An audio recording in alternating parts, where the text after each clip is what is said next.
going to do the weekly Driveline dressing change. Before doing the dressing change, I would like to wipe off the surface area that you're going to be using with your Oxyvir wipe or other cleaning wipe. You're going to get your Centurion Driveline dressing kit, your silver wick, scissors, and your suture removal kit, and then a sterile specimen cup.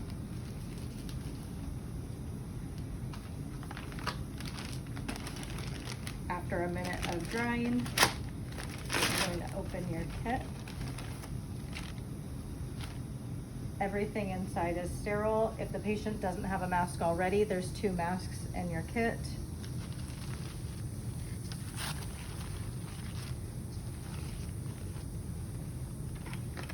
And then I like to open up everything and put it in your sterile tray.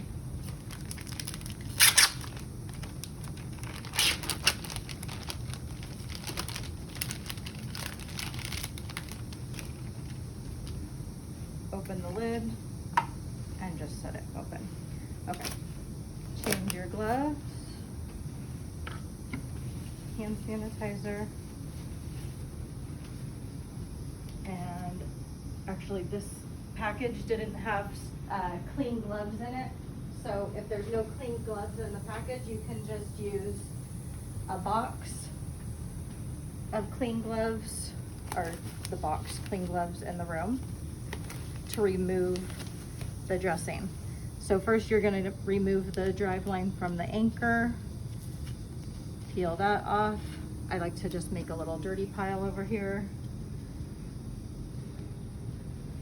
When you peel up the tape that's going underneath the Driveline, there's a slit here. This is perforated tape, so you can easily rip it apart. And then you're just going to slowly peel that up. This is a fully incorporated Driveline, so there's no open areas around it. There's just a little bit of dry drainage on there. Change gloves again. Hand sanitizer. And these are your sterile gloves.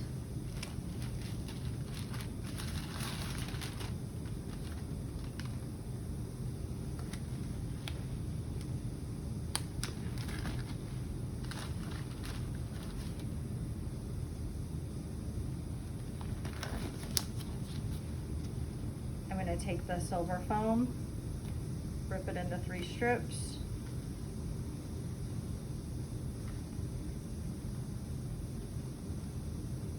Cut those strips in half, and then you're going to cut a slit about halfway up the middle to make a little pair of pants. You put the extra in the specimen cup, leave one out for the dressing change. These can be used later on. So next week when she has her next dressing change, you already have them cut up and ready to go. Cleaning the site, we're going to use a chlorhexidine swab. It's 2-sided, so we'll use both sides, so we start nice and close to the Driveline site. Clean around, and then work your way out, getting all the skin that's going to be underneath the dressing. Flip it over, do the same thing with the other side of the swab.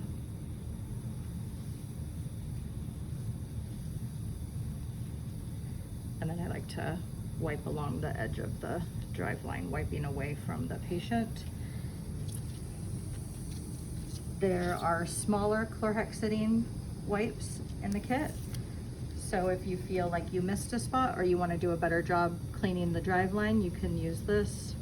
I'll kind of wrap it around the Driveline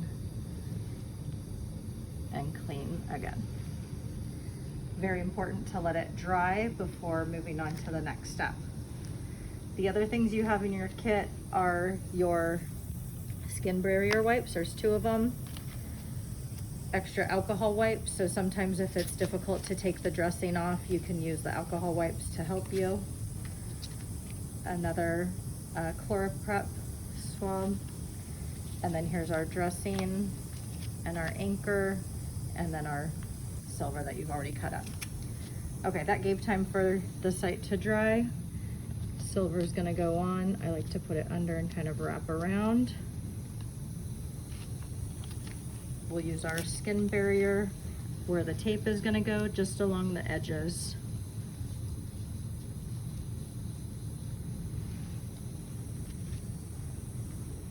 And then for this dressing, I like to take one side off. And once this is dry, you're gonna place this down. The Driveline goes pretty much in the middle of the window. Take off your other piece of paper, push down, and then to make it occlusive, we're gonna put this piece of tape underneath. Push down. Last part is the anchor. Some patients like to wear their anchors in different ways. So some might put the anchor down here. It just depends on how the Driveline is coming out of their clothes. Some like the anchor over here. So ask the patient how they like to wear their anchor. And is it okay, Lupe, if we put it in the same place? Sure. Okay.